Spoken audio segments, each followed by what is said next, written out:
Hey, welcome back to the show, everybody, and welcome all PTs and PTAs. Now, today's show is going to be on 2 reasons that a PTA solo practice keeps you stuck from growing. And I wanted to focus some time today on discussing the typical reasons PTA solo practitioners find themselves stuck, maybe after starting a side hustle that they thought would lead to a full-time position.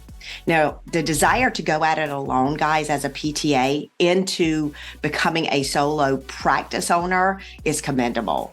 You see, our current healthcare system as a PTA, that model is run in a way that doesn't make us happy. And we know that there needs to be a change. So we desire to create that change and work with people that our system discharges. And it seems like the most logical next step. But I've spoken to a lot of PTAs that are already doing this and they're just feeling stuck or they just can't grow. And so here are some reasons why this typically happens and what you can implement today to start improving on that problem. Now, the biggest challenge that I see that the people that I speak to are facing are the lack of business knowledge. This lack of understanding actually seems to just put them in a state of fear and a state of uncertainty. So they don't know what to do. They know there's a problem and there's definitely a problem, but they just don't know what to do. So let's kind of break it down to what we understand as clinicians so that I can help you better understand this. There are a lot of PTAs in home care that are seeing that there are seniors looking for different service options. And PTAs in this role typically feel like it's a no-brainer for most people to be able to help them because you have the skill and the knowledge to do that. Now, most of my home health PTAs see that restorative care for seniors or maybe fall prevention and generalized strength programs are essential and skilled programs.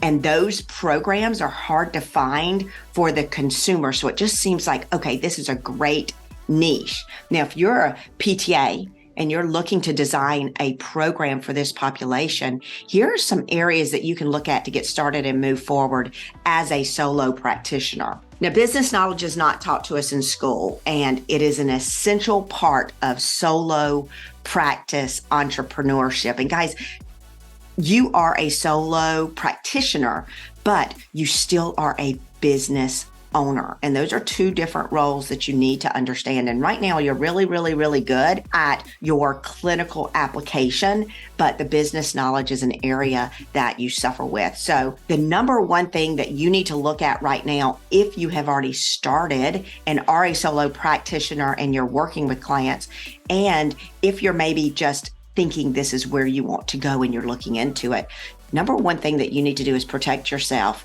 It's the most important thing. And what I mean by this is you are a PTA and you're held to your higher license, which is a higher standard of care because of your license. And I encourage you to speak with an attorney and look deep into your state laws to ensure that you are protected from malpractice as a PTA as you're stepping into this different area and role. Now, in business, there are 2 very important areas that must be understood. Number one is marketing, and the other is sales. Most of us cringe when we hear these 2 words, mostly due to the fact that we have limited knowledge in these 2 areas of business. When we start a solo practice and lack knowledge in these 2 areas, we get stuck very easily. Marketing. There are actually 2 big sides to marketing, and I break it down into 3 really. The number one is internal marketing. And then the others are external marketing. And of course, there's digital marketing, which falls under that external marketing component. Now, these areas, most PTAs think that they need to run ads and get more clients in the door. And this isn't just your mindset, guys. PTs are thinking the same thing. I just need more. I need more. I need more people. I need more people. All the marketing that you need in the beginning, if you are a solo practitioner, is organic marketing. And this organic marketing needs to focus on showing that you are an authority figure. And as you're getting your first client, the most important marketing that you can do is to understand what your clients want and be able to provide them what they need so that you're both aligned. You also need to create a system that works and educates and produces results that achieves those wants and those desires of your customers. Do not take on clients that you don't like working with. They will not help you to grow at all. Be very intentional in who you can and can't help or who you want to help. Guys, you don't want to work with everybody. And just because you get into a new role as a solo practitioner, it doesn't mean you are great at doing everything. Okay? Focus on the people that you can help and that you want to work with, and those people that bring joy to what you do. Then make sure that you document and share how they are succeeding. We, in our practice as a stretch mobility coach, we call this a win day, a WIN. These are a day that they have achieved something and that they have built awareness around how they didn't have this. So because they started coming to see us, they achieved something. And this is a big deal. And you want others to see this. Now, you need to start learning how to tell your client's story. This is going to be huge in growing your new clinic or practice. This is actually the backbone of your marketing strategy in the beginning.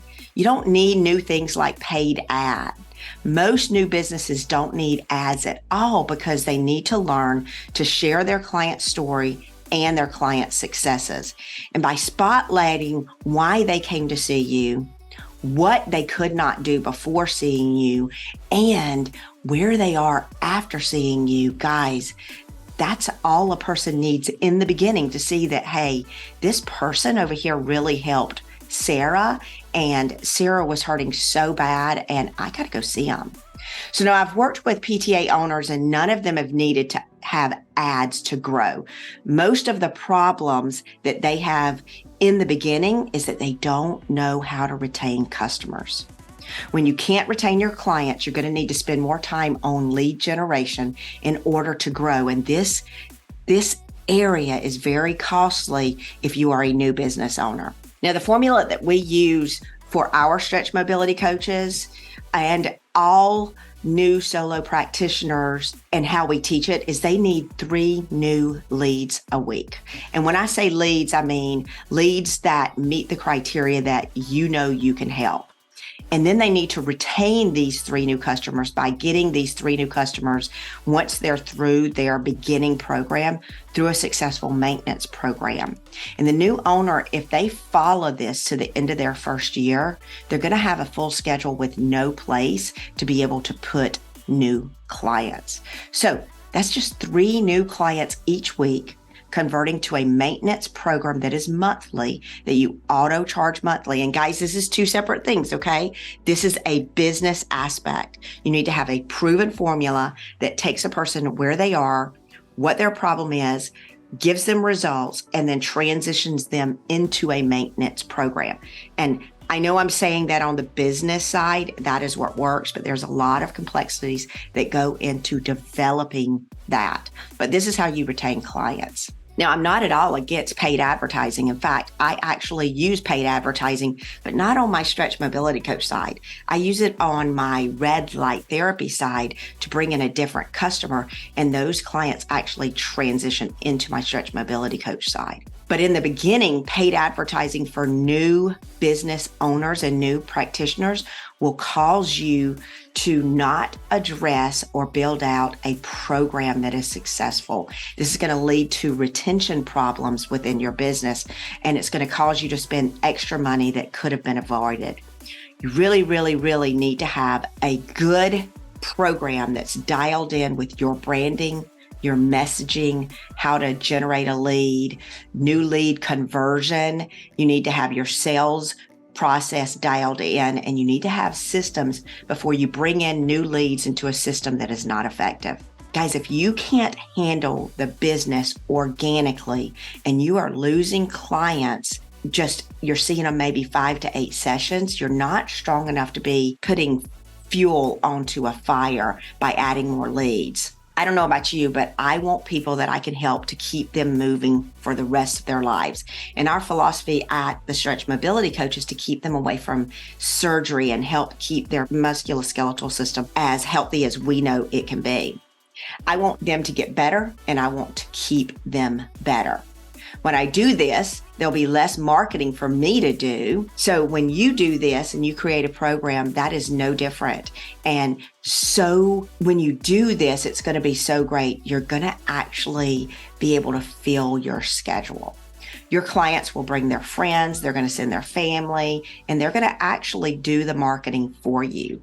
So if you're having a hard time building or not getting referrals, this is a direct link to the fact that you are not providing a solid service and not what the person is looking for, and you're not directing them through a successful path within your clinic. If you are good for the first 5 to 8 visits, but not good enough after that to get them into a long-term proven program where you have raving fans, you have an internal marketing problem.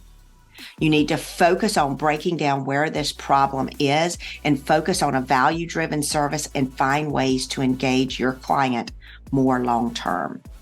Now, the second area in business is sales. If you do not have marketing and you do not have sales, guys, you do not have a business. And even though you're a solo practice owner and you're just stepping away and you're just a single owner, it still means it's a business and you still need marketing, still have sales for it to be successful. Now, for some reason, our profession has left us feeling like sales is bad or it's negative. And I really don't know where this mindset comes from. I don't feel like in my practice that I have to sell anything. I simply help people achieve their personal goals. Authentic sales is nothing more than learning to discover what the reason a person can't achieve something without your help is, and then showing them how you are going to help them achieve their goals. Then, when you provide a price and you schedule them for a successful program, that's all you need. That's sales, and that's a sales process.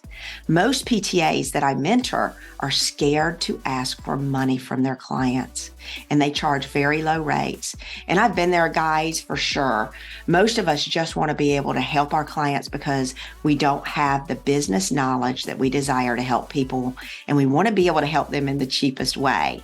But to be successful, this is where you're going to need to better understand business so that you can get unstuck. Once you develop that initial process clinically that leads to a long-term strategy and you can retain a client, and you get to the point where you have a good sales program and sales process, those two areas right there will help you get unstuck and start growing your practice. Now, if you have any questions or you have any concerns and you don't know how to do this, I actually help PTAs do this that are stretch mobility coaches. And I understand if you're not wanting to be a stretch mobility coach, that's totally cool. I'm willing to mentor you if that's something you're looking to do. What you need to do first to be able to be mentored or to start and look into what a stretch mobility coach does is schedule a call to determine if there is something I can help you with. And what I'll do at the bottom of these show notes is go ahead and put a link to be able to allow you to schedule a call with me to see if I can help you. Guys, I hope this helps. Thanks so much for joining me again, and I hope you have a great day.